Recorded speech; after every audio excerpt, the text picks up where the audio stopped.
The Orion, an Earth exploratory vessel, drifted silently through the dark void of space. Its crew, led by Captain Mira Dane, had spent months mapping distant star systems, encountering nothing out of the ordinary until now. Their sensors had picked up a faint, repeating signal from a distant star cluster. It was an unusual frequency, unlike anything recorded before. The signal pulsed steadily, almost like a heartbeat. Lieutenant Carter, the ship's communications officer, was hunched over his station.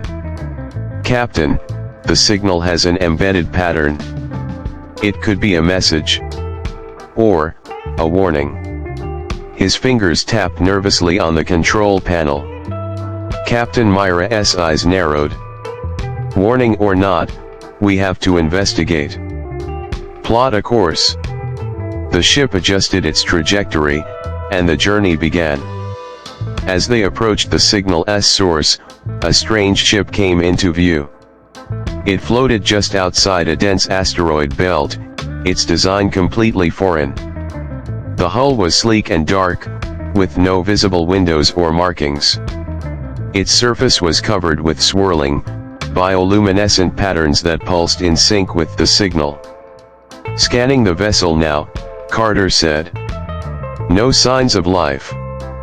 No heat signatures. It's just there." "Could it be automated?" asked Dr. Elise Ward, the ship's science officer. "Possibly," Carter replied. "But whatever it is, it's old. Very old." Captain Mira ordered a closer approach. The tension on the bridge was palpable. As the Orion moved alongside the strange ship, a sudden jolt rocked the vessel. "Captain, we're caught in some kind of tractor field," shouted Chief Engineer Langston. "It's pulling us in." The crew scrambled to break free, but it was too late. The Orion was slowly drawn into the open hangar of the mysterious ship. Once inside, the entrance sealed shut, and the hangar was bathed in a dim, bluish light. Mira stood from her chair. "Everyone, stay calm. We need answers." She grabbed her comm device. "Security team, meet us at the airlock. We're going to investigate." The airlock doors slid open, revealing a vast, cavernous interior. The walls were smooth and metallic, etched with strange symbols. The floor was covered with a thin layer of mist that swirled around their feet. There was an eerie silence, broken only by the faint hum of the ship's systems. As the team moved deeper into the ship, Carter stopped suddenly. "Captain, the signal just changed." The pulsing signal had shifted to a higher frequency, faster and more urgent. It seemed to echo through the corridors of the alien vessel, as if the ship itself was alive. They turned a corner and found themselves standing before a large, circular door. It was covered in glyphs that glowed faintly. The signal was coming from beyond the door. "Do we open it?" asked Langston. "We don't have much choice," Mira replied. She stepped forward, placing her hand against the door.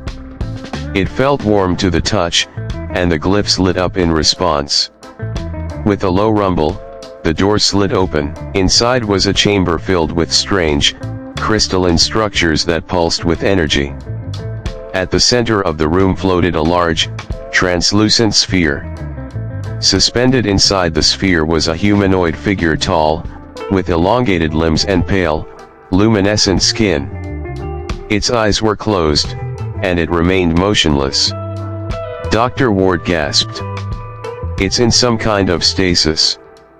The crew moved cautiously into the chamber.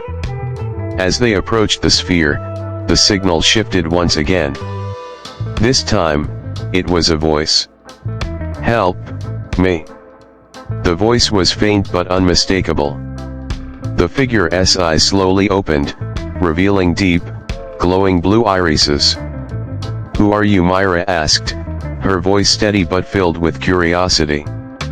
"I am Kalen, the last of my kind," the figure replied. "I have been trapped here, waiting for help, for centuries." The crew exchanged uneasy glances.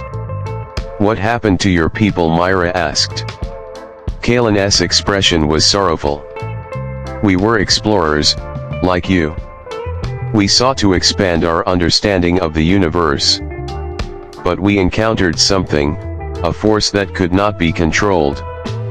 It destroyed my people, leaving me as the only survivor. This ship was our last refuge." "Why were you in stasis?" Ward asked. "To protect myself. The force left behind an echo. It infected the ship.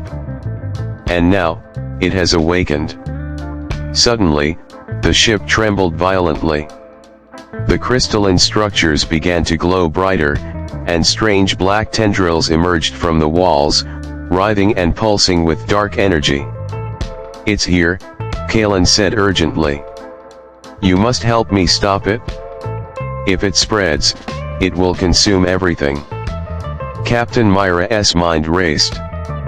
They had stumbled upon something far more dangerous than they had ever imagined. But there was no turning back now. The tendrils spread rapidly, snaking across the walls and ceiling. The hum of the ship's systems grew louder, turning into a deep, resonant vibration that seemed to shake the very air. "We need to get out of here," Langston shouted. "No." Kalen's voice rang out. "If we leave now, the echo will escape with us. It must be contained." "What is this echo?" Mira demanded. "It is a fragment of the force that destroyed my people," Kalen explained. "A sentient energy that feeds on life and intelligence. It corrupted our ship, turning it into a prison.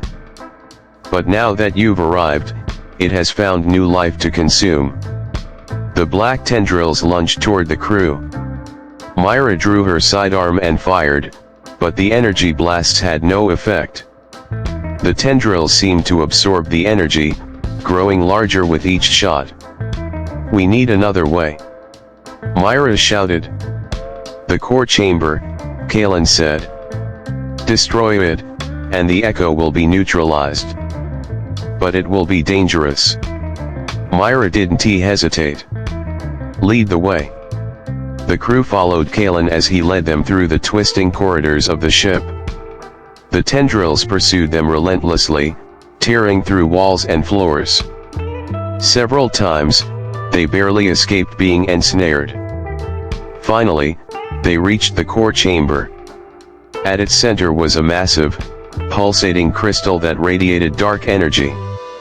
The tendrils were concentrated around it, feeding off its power. "This is it," Kalen said. "Destroy the crystal, and the echo will be severed from its source." Langston stepped forward. "I can overload the crystal with a controlled energy burst. But we'll only have a few seconds to get clear." "Do it," Mira ordered. Langston worked quickly, attaching a portable energy pack to the crystal's surface. The tendrils sensed the threat and surged toward him, but Mira and the others held them back as best they could. "Done," Langston shouted. "Run." The crew sprinted down the corridor as the crystal began to overload. The ship trembled violently, and a blinding flash of light erupted from the core chamber. The tendrils writhed and disintegrated, consumed by the energy surge. When the light faded, the ship was silent. Kalen appeared before them, his expression filled with gratitude. "You have saved more than just me. You have stopped the echo from spreading to your world." Mira nodded. "Let us get you out of here." The crew returned to the Orion, and with Kalen safely aboard, they left the strange ship behind.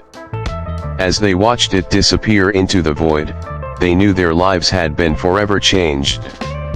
And somewhere, deep in the darkness of space, the echo waited for its next chance to awaken.